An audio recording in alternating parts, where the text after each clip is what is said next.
Про маникюр, конечно, надо забыть. Творчество, оно гораздо приятнее, чем что-либо еще.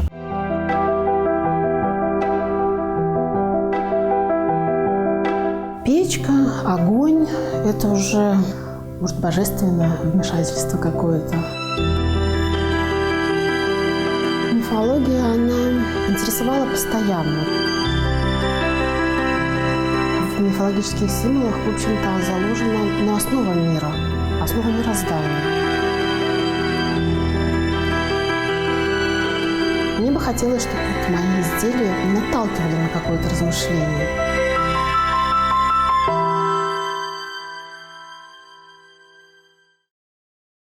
Ой, ну это я поняла еще с детства, с самого детства, где-то в классе 4-3. Я искала сама себе художественную школу, потому что мы жили в Чижовке, у нас не было художественной школы.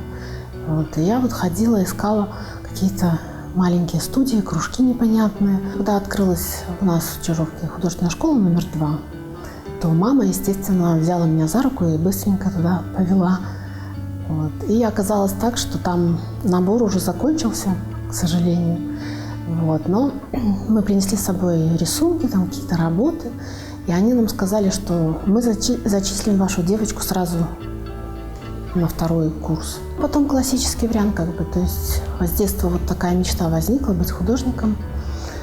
Вот. Сначала, конечно, я хотела быть скульптором, а потом живописцем, а потом так судьба меня свела с керамикой, вот, о которой я ничего не знала. Я вчилася з ёй у Мінському мастацькому училищі, і я бачила, як формується Лілія як тонкий живописець. І в той же час яна хотела поступить у гэта вучилище на скульптуру. Але, конечно, яе адгаварылі, таму што, ну, маўляў, не жаночая прафесія. У сваёй керамічнай творчасці яна реализовала, отрымліваецца, свае мары. Только в Академии художеств как бы я вот поняла, что вот есть еще такое направление в искусстве. И так получилось, что здесь как бы все это вместе соединилось. И скульптура, и живопись, и керамика, потому что керамика, она дает широкое поле деятельности как в плане объемного пространства, плоскостной композиции, также и в цветовых характеристиках. То есть цветовая палитра бесконечна. Вот. К тому же там есть технологии, технологический процесс тоже, который нужно знать. И в этом есть такое взаимодействие творчества. Я думаю, что вообще люди творческие должны быть хулиганистыми, непослушными. Могу сказать, что Лилия была девушкой с характером. Характер – это хорошее качество, я думаю, что на теперешнее время очень нужное, но и на то это было то, что надо. Особенно, когда учишься на такой кафедре декоративно-прикладного искусства. Это кафедра, на которой 3 специализации – художественная керамика, художественный металл и художественное стекло. Как вы понимаете, все вещи очень материальные, очень тяжелые. Тяжелые не только, так скажем, по-художнически, но и физически тяжелые. Много надо было и потаскать, и помять, и поупражняться. Они ведь учились и с режиссерами, и с актерами, и с искусствоведами, то есть театралами, людьми такими. И вот на нашей кафедре единственное, все ходили всегда в рабочих, очень испачканных халатах. То есть практически всегда вид такого затрапезного, ну это у скульпторов похоже что-то, но там в основном ребята. И вот эти девочки с ведрами гипса, с ведрами глины, в этих замызганных халатах, это какой надо подвиг внутри себя, знаете ли, как-то откопать, да? Такой. Про маникюр, конечно, надо забыть. Тут, как говорится, искусство требует жертв. Хотя жертвы, я думаю, небольшие. Все-таки творчество, оно гораздо приятнее, чем что-либо еще. Вот. Ну да, есть некоторые моменты, но мне кажется, в любом виде деятельности есть моменты такого какого-то там пыли, грязи или что еще. Рабочая одежда и вперед, колечки снимаются вперед. Она сразу взялась за какие-то огромные формы, ничего не боясь. Да, там как-то бывает кто-то так, ну, выполнил задачку, вроде бы выполнил, да, семестр проучился, ну и хорошо. А она как-то вот так вот мне надо и того, и этого, и 5-го, и 10-го. И сегодня, на сегодняшних ее работах я вижу, как она вот эти смыслы и содержание внутреннее свое весь багаж, она грузит, и хорошо. Моя однокурсница по Академии мастацтваў была однокурсницей Лілі Ніщик у мастацкай вучэльні. І такім чынам мы пазнаёміліся. Што гэта было, зараз ужо не прыгадаю, па-мойму, пазнаёміліся з нагоды студэнцкай выставы, на якой была Ліліна кераміка. Тады ўжо Ліля мяне зачаравала як чалавек, таму што яна надзвычай абаяльная, прывабная асоба, і больш таго, яна цікавілася тэмай, якая і мяне ў студэнцкія гады вельмі моцна захапляла. Яна цікавілася паганствам, міфалогіяй. Гэта не магло у Лілі не прывабіць мяне, тады ввогуле многія маладыя людзі вельмі были зачарованы этой темой. Мифология, она как-то интересовала постоянно. То есть вот начиная в основном, конечно, с академических, со студенческих лет. То есть вот этот интерес к возникновению жизни вообще. То есть в смысле этой жизни. То есть кто, почему, зачем. И, естественно, мы обращаемся к мифологии. То есть мифологию, прежде всего, меня заинтересовала именно мифология белорусской архаики. В процессе изучения я пришла к выводу, что, в общем-то, большинство символов, скажем, они у всех народов, у всех мифологии всех народов, они одинаковые, получается.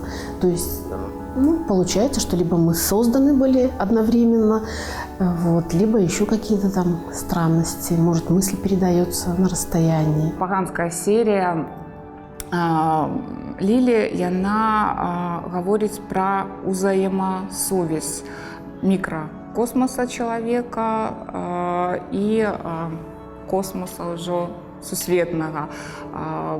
Пошук места человека, уже у сусвете. Мифология, она вокруг нас всегда, то есть без нее мы никуда. Потому что в мифологических символах, в общем-то, заложена основа мира, основа мироздания. Все же знают, например, меандр, да? То есть на самом деле это символ бесконечности. Он встречается везде, и в Греции, и у шумеров, и у нас, в частности, тоже. Не говоря уже о символе Солнца или символ Земли. Если был сосуд, он для приготовления чего-то на огне, там всегда внизу ставился символ огня. Если был сосуд, скажем, для хранения какой-то жидкости или зерна, то есть, соответственно, там символ ставился. Сейчас, конечно, это немножко трансформировалось все, скорее всего, в более такую декоративную нагрузку, по сути своей. Но, тем не менее, мне кажется, в этом есть какой-то смысл. И к тому же эти символы, они по своей, скажем так, орнаментальной композиции, они очень даже хороши. У Лили есть такое хорошее качество. Мне кажется, она такой, чего у нас не хватает ментально, я бы так сказала, как мне кажется, не хватает не только в искусстве, вообще во всех сферах жизни, это импровизационность. Да? То есть есть компиляция, есть традиция, есть какое-то постепенное усовершенствование чего-то, но такой быстрой импровизации иногда не хватает. И такой очень смелой импровизации. Любой художник, он берет миф, например, да, и его трансформирует в какой-то, скажем, свое понимание этого мифа. допустим, работа Перун, то есть она не просто у меня, это такое многосложное понятие, то есть образ сам, то есть он трансформируется или в орла, или в медведя, там, в соответствии с какой-то задумкой. Поэтому я в своей работе пыталась наиболее сконцентрировать там весь этот процесс мифологический, то есть создание мира, возникновение мира, потом у меня есть такой там средний мир, верхний мир и нижний мир. То есть я в основном во всех работах отражаю эти три структуры. Если я так живу в этой мифологии, может, это и есть мой собственный миф уже. Выява з Лілінай работы на сённяшні дзень знаходзіцца ў падручніку па сусветнай мастацкай культуры для 7 класа, і гэта зусім не выпадкова. Концепция подручника такая, что историю мастацтва мы подмацоўваем сучаснай актуалізацыяй ў сучасным мастацкім працэсе.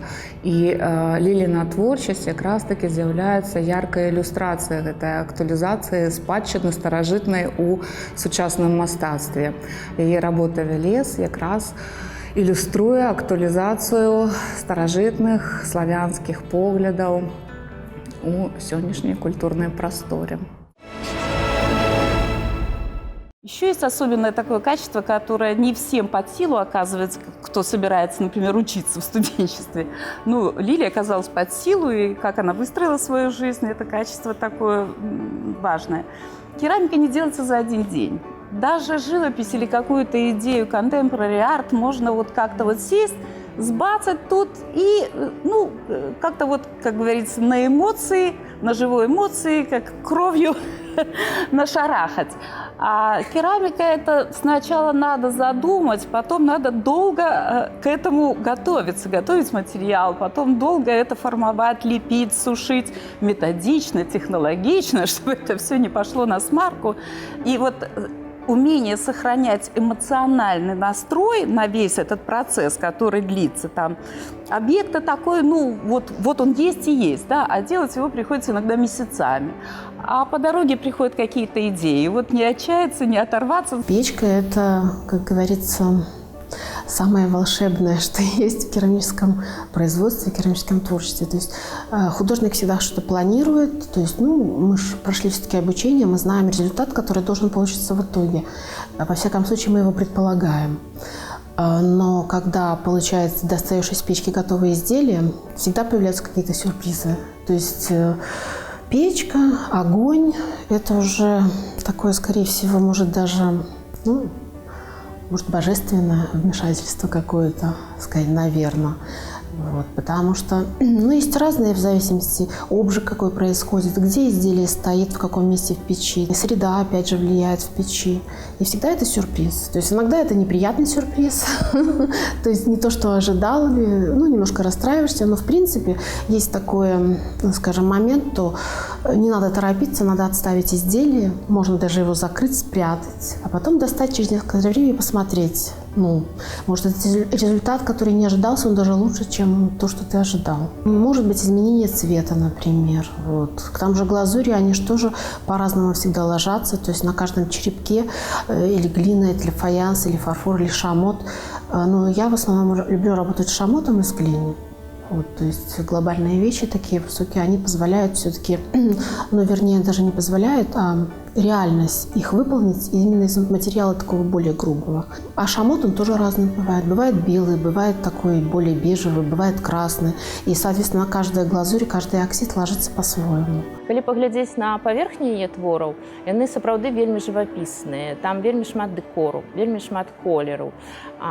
Яны дзесьці матавыя, дзесьці яны фактурныя. Аднойчы яна запрасіла мяне на выставу сваю ўласную у галерэі Савіцкага. Я ўбачыла, што яна ўжо займаецца скульптурай. І гэта было сапраўды цікавая скульптура, гэта былі анімалістычныя аб'екты, гэта былі жывёлкі экзатычныя. Яна вельмі дакладна вывучала іх, яна глядзела відэо, сачыла за іх рухам, вывучала анатомію. І сапраўды яны былі вельмі выразныя по форме и по силуэте. Дети неравнодушны. То есть вот когда они смотрят, ой, крокодил, там, да, можно туда что-то положить, или там сфинкс, а он настоящий, а он откуда? Ну, то есть дети реагируют очень живо. Взрослые люди в силу того, что они, я бы так сказала, закомплексованы по большей части, они сложнее реагируют. Да, посмотрят, да, интересно, да, красиво. Вот.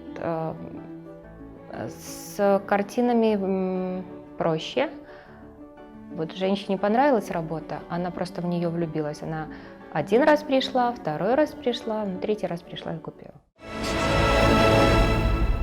Я могу работать и в живописной технике, и в керамике, потому что и даже очень это хорошо смена вот этих занятий, потому что процесс немножко отличается, и сами краски, в общем-то, это тоже живой материал. То есть я люблю писать пастозно, вот, и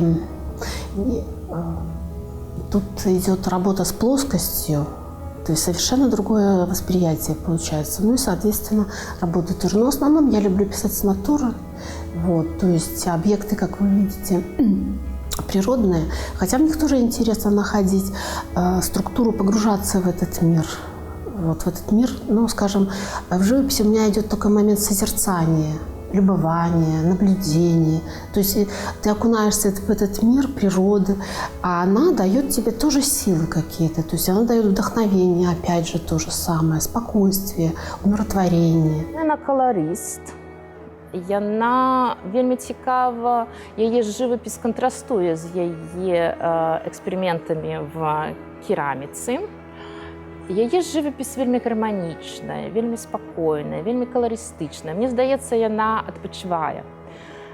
Дзесьці яна працуе як брутальны, дакладны эксперыментатар, а у сваіх жывапісных працах яна сапраўды шукае гармонію. Я пишу медленно, работаю. Живопись у меня медленнее получается. Вот. Но если вы обратите внимание, там тонкая проработка идет. Бывает там один цветочек целый день пишешь, или 2 дня, например. Листики там 3-4 дня. Вот. Поэтому здесь это интересно. Смена занятий вот таких, это интересно. Ну и к тому же дает более широкий диапазон творческий. Для мяне яна сапраўды з'яўляецца надзвычай яркай такой асобай, цэльнай асобай, і для мяне Ліля хутчэй гэта сапраўды вобраз такі, да? Вобраз мастака. Яна вельмі арганічная у гэтым вобразе. Она очень любит животных. Вот сейчас они спасли котенка маленького. Он был болен, они ухаживали за ним, и он уже такой же подросток хороший и живет. Ухаживает. Когда я с ней познакомилась, увидела ее работы, она заставила посмотреть на обыденные вещи, такие как чашки, чайники, тарелки, блюдца, подносы, совсем с другой стороны. То есть помимо того, что они функциональны, ими можно пользоваться, заваривать чай в чайниках, пить из чашек, пользоваться блюдцами, они красивые, и хочется сидеть и рассматривать. Вот у меня, например, есть ее работа «Чайник на колесиках». Нават чайнікі, здаецца, звычайная рэч. Яна рабіла іх тэматычнымі. Яна настолькі багата ўпрыгожвала паверхню гэтых чайнікаў, што мне хацелася аднесці іх да жанру нацюрморта. Я не скажу, што у Лілі ёсць нейкая такая аднастайнасць творчай манеры. Яна гэтым таксама, дарэчы, вельмі цікавая як мастак. Можна Ліліну творчасць разбіць на нейкія перыяды, на нейкія тэмы, і пластычная мова нават у гэтых момантах будзе адрознівацца, але асноўная стрыжань вот этой мастака застанецца.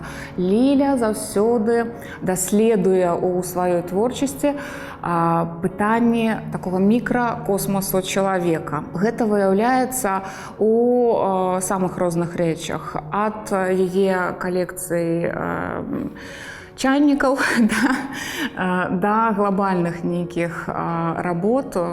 Мне ўразіла апошняя такая, адна з апошніх яе серій галовы, у якіх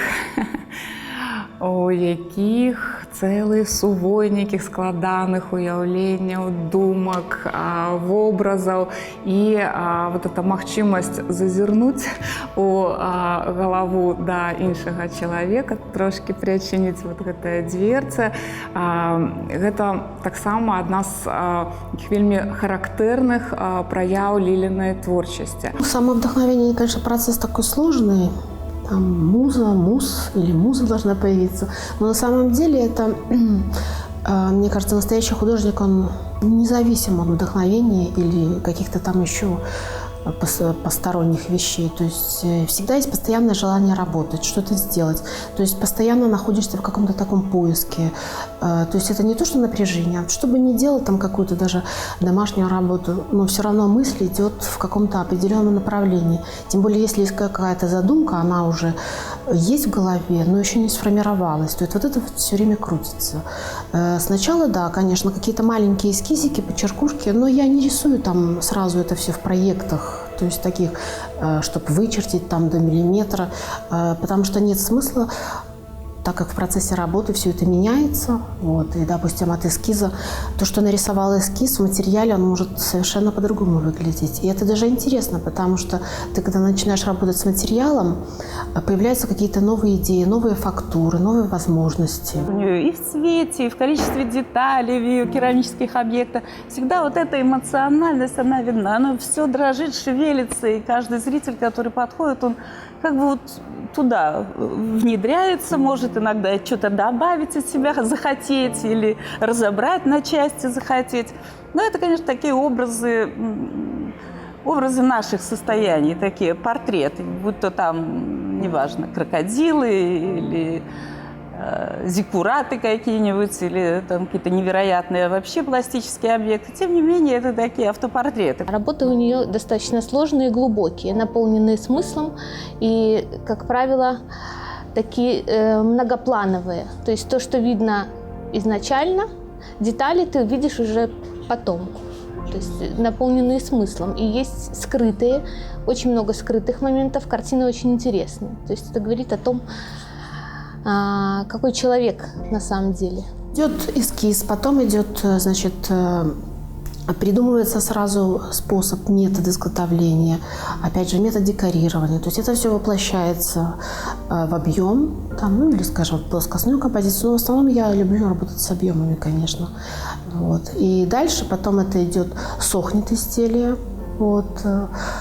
Процесс это, в общем-то, не быстрый. Если большой объект, то он может делаться и месяц, и два, скажем. Вот. Дальше это надо высушить, тоже определенное искусство в этом есть, потому что изделие сохнет неравномерно. Если оно, допустим, сложной формы, то его надо постепенно сушить. Ну и самое ответственное – это обжиг. Первый обжиг утельный и потом второй. Вот. Второй он идет на более высокую температуру, поэтому второй обжиг, от него зависит, конечно, все. Яна ніколі не вырашала простых сюжэтаў і простых тэм, і тым больш гэтыя формы не былі простыя. У аснове яе форм заўсёды ляжыць нейкая ідэя, нейкая задача. Практычна задача дыктуе форму яе твораў. І таму ніколі немагчыма прадказаць, якім будзе наступны твор. Наша галерея открылась 5 мая 2016 года. Мы продали ее 2 работы, достаточно дорогие. Из мелкой пластики практически все, что она нам приносила. То есть, да, она востребована, несмотря на то, что у нас сейчас далеко не самые лучшие времена. Основная масса, ну, скажем так, ну, не обыватели, а просто людей, как бы, они привыкли, да, что это вазочка, чашечка, блюдце, и не более всего, ну, вазон для цветов. Вот. Ну, панно – это уже верх, конечно, сознания какого-то. А мы, как художники, вот вся наша секция, мы доказываем, что нет, мы серьезные художники, то есть можно делать и объекты большие, арт-объекты. А чашечки – это может быть мелочь, которая там, скажем, идет, ну, на какой-то прожиточный минимум.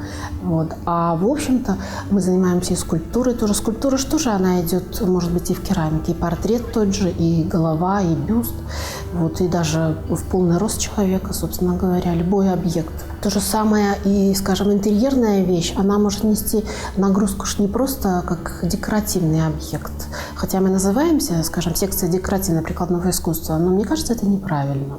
В общем-то, надо придумать какое-то другое название. Вот, потому что сам объект интерьерный, он, мне кажется, должен нести, кроме всего прочего, какую-то информационную часть, скажем, себя, да, не только эстетическую, но и информацию, и таким, чтобы он в интерьере смотрелся не просто как объект, ну, скажем, диван, мимо которого прошли и забыли, а он должен концентрировать на себя внимание того же покупателя, скажем, да, или еще кого-нибудь. Или, ну, в музее это понятно.